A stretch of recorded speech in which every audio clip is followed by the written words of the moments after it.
Capítulo 3. Na manhã seguinte, foi um raio de sol teimoso que despertou Ben.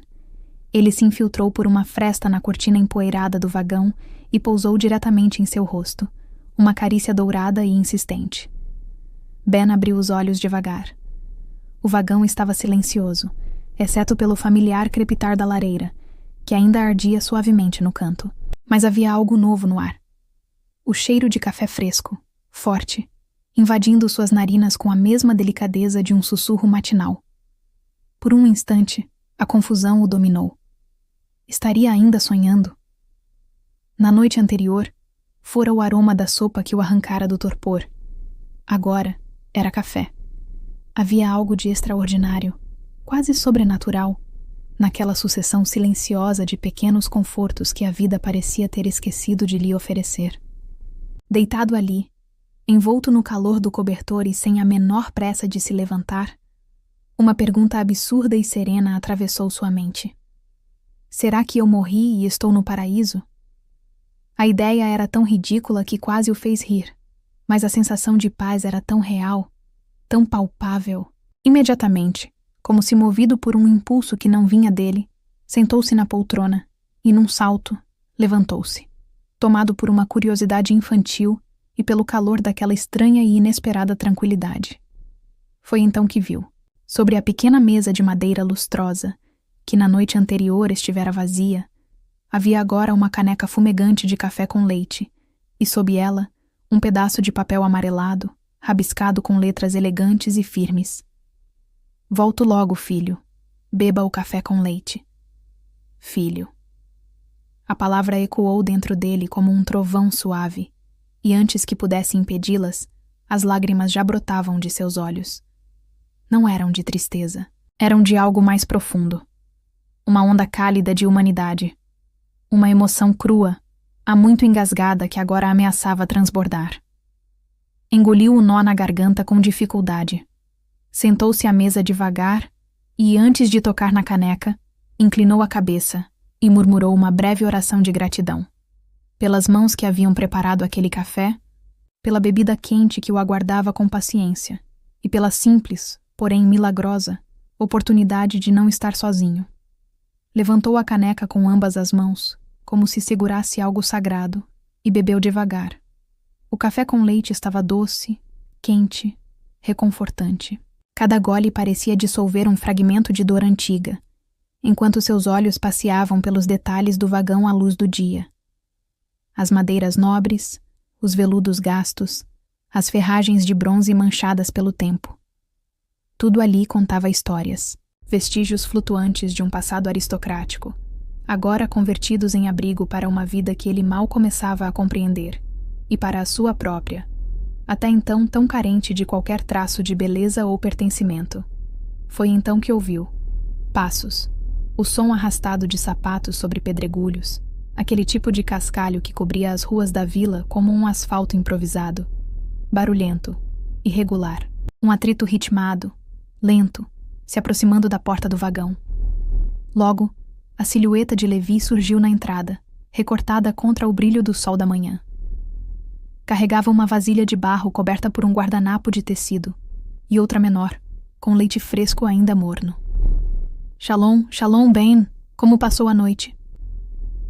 Como, disse ele, com um sorriso caloroso de sempre iluminando o rosto barbudo, como se aquele fosse o lar mais natural do mundo para ambos. Estou muito bem, Levi. Obrigado, respondeu Ben, com os olhos fixos, curiosos, nas vasilhas que o amigo trazia. Levi sorriu, sentou-se junto à pequena mesa e, com a calma de quem não tem pressa para nada importante, desfez o nó do pano de prato que cobria a vasilha maior. Um leve vapor escapou como um suspiro, revelando o tesouro escondido. Pãezinhos de queijo, dourados, perfeitamente redondos, ainda quentes. Os olhos de Ben brilharam como se tivesse acabado de reencontrar um fragmento esquecido da infância. Coma, filho, disse Levi, com aquela ternura que desarmava qualquer resistência, enquanto pegava um pãozinho e o levava à boca num gesto que era mais partilha do que fome. Ben se sentou diante dele. Pegou um pão de queijo e o mergulhou cuidadosamente no café com leite ainda quente. como se aquele momento merecesse respeito. O pão derretia na boca, elástico, salgado e reconfortante. O aroma da bebida misturado ao do queijo fresco envolvia os dois num abraço invisível, como se o vagão respirasse junto com eles. Cada mordida dissolvia um pouco mais a rigidez de seus ombros, e, no entanto, sua mente voltava a fervilhar, como água no ponto da ebulição. Por que ele me trata assim? Por que faz tanto por mim, sem nem me conhecer direito? Pensava, os olhos fixos na caneca. Era uma pergunta desconfortável, uma batalha entre a gratidão e a velha desconfiança, que morava em algum lugar profundo dentro dele, construída tijolo por tijolo com cada golpe, cada desprezo, cada noite fria em silêncio. À sua frente, Levi comia devagar, como uma criança feliz. Um sorriso calmo iluminava seu rosto, e Ben sentia, contra toda a lógica, que aquilo era suficiente. A presença, a comida quente, o silêncio compartilhado. Tudo tão simples e ainda assim mais poderoso do que qualquer explicação. Pela primeira vez em muito tempo, ele se sentia seguro, mas sabia que as cicatrizes ainda estavam lá, invisíveis, mas reais. Os maus tratos, as memórias, feridas que talvez o tempo curasse, ou talvez não. Mas ali, naquele instante, havia alívio. Um raro descanso na bondade de um velho estranho. Levi terminou seu pão, limpou os dedos no guardanapo e ficou observando Ben por um momento, com aquele sorriso que parecia esconder um oceano de histórias. Eu te cumprimentei com shalom, Ben. Você sabe o que essa palavra significa?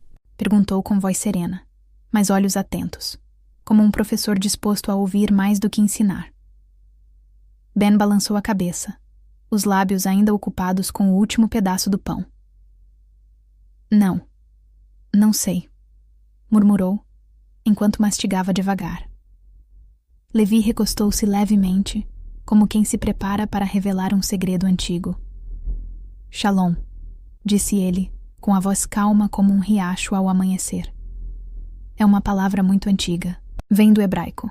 Significa bem mais do que só paz. Quer dizer uma paz completa, um bem-estar que envolve segurança, saúde, alegria. É desejar tudo de bom a alguém, de verdade. Ben o encarava em silêncio, absorvendo as palavras como quem descobre que existe uma língua nova, feita só de esperança.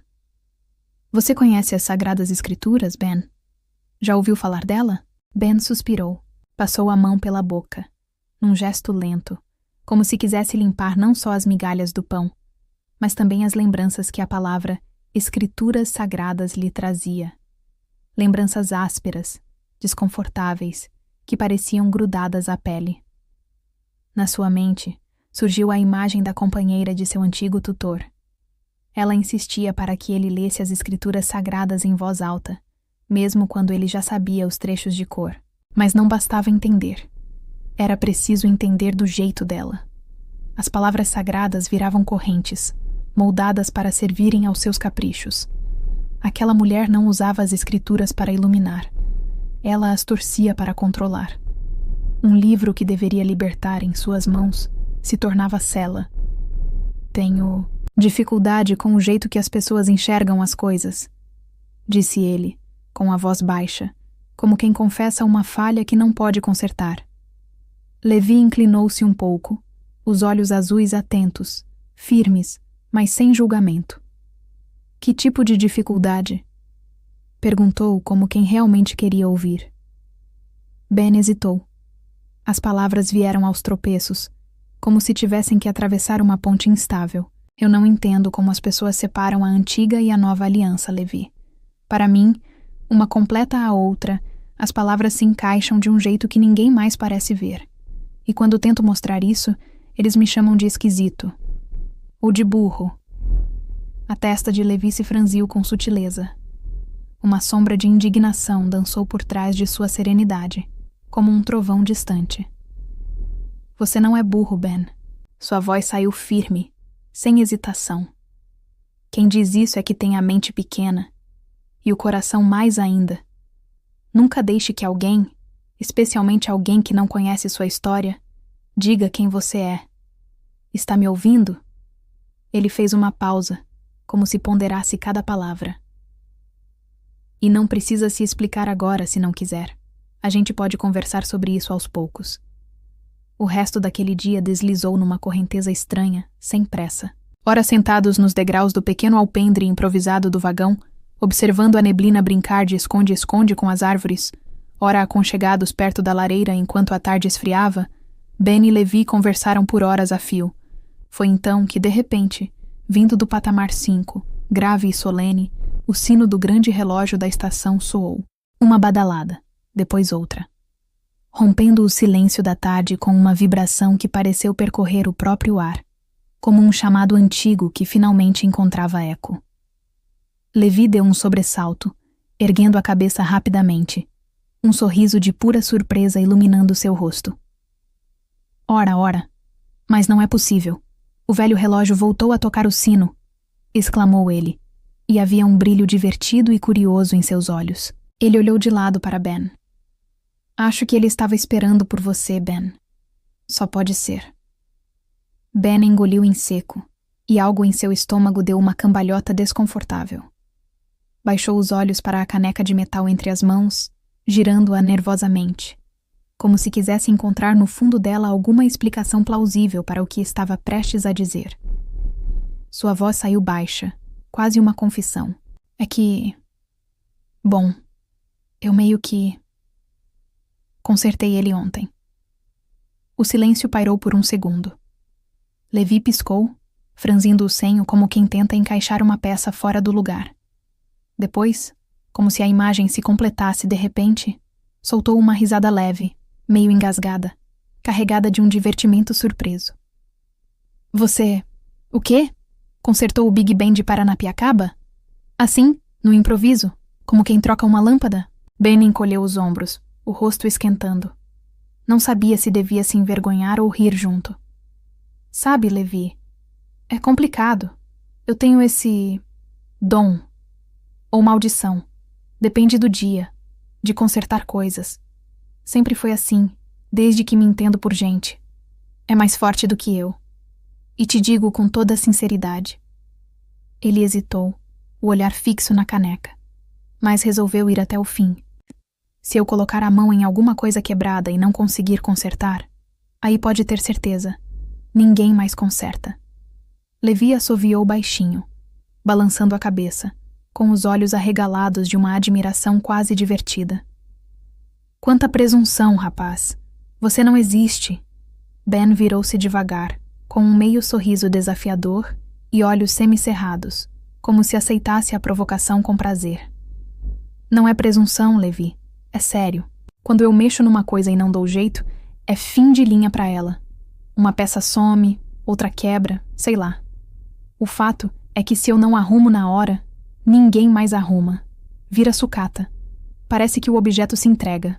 Desiste de vez, só por ter sido tocado por mim. Os dois caíram na gargalhada. Um riso solto, quase infantil, que subiu pelas paredes do vagão, atravessou a mata e espantou por um instante qualquer traço de melancolia. Levi precisou enxugar uma lágrima do canto do olho, enquanto se recostava na cadeira, respirando fundo. Cada minuto que passa, meu jovem, cada coisa que você me conta, disse ele, balançando a cabeça com um sorriso. Mais convencido eu fico de que eu estava mesmo esperando por você. Sem saber, mas estava. Ben olhou para ele com uma expressão curiosa, mas não teve tempo de perguntar o que queria dizer com aquilo.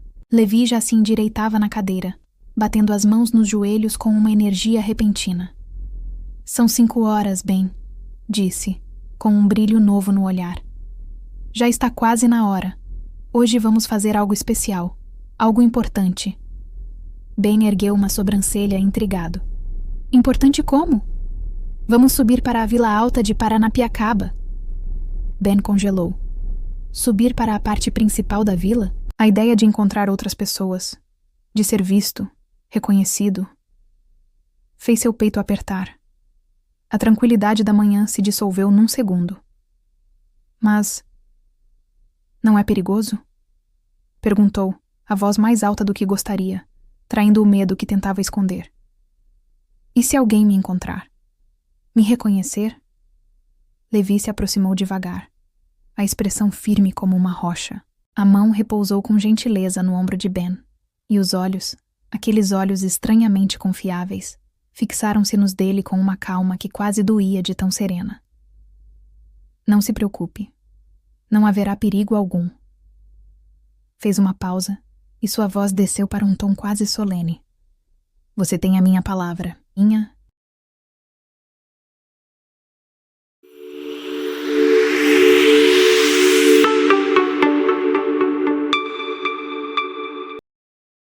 Parábolas depois da névoa. Disponível em robsonbrumate.com.br